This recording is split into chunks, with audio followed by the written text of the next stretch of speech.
Magandang araw, atin namang alamin ang benepisyo ng makupa or tambis. Ang makupa or tambis ay isang prutas na nagmula sa Timog Silangang Asya.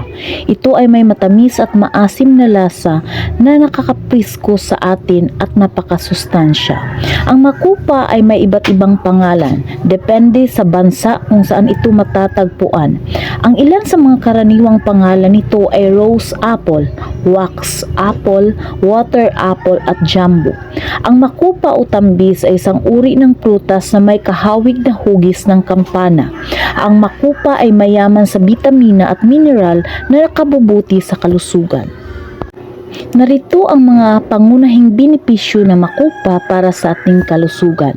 Una, nakapagpababa ng blood sugar level, nakakatulong sa pagtunaw ng pagkain, nakakapag-iwas sa cancer, nakapagpatanggal ng lason sa katawan, nakakapanatili ng malusog na puso, nakakapagpalakas ng immune system, nakapagpakinis ng balat, nakapagpalakas ng buto, nakapagpabuti ng memorya, nakapagpabawas ng stress, nakapagpabawas ng kolesterol at nakapagpabuti ng oral health, vision at reproductive health.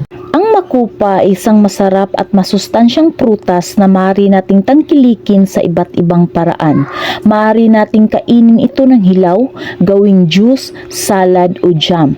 Maaari rin nating gamitin ang dahon, balat at buto nito para sa iba't ibang gamit pangkalusugan.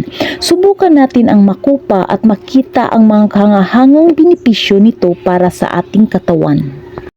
Kung hindi ka pa nakapag-subscribe sa ating channel at sa palagay mo nakakatulong ang impormasyong ito, maaari bang may like, share at subscribe. Hanggang sa muli, maraming salamat po.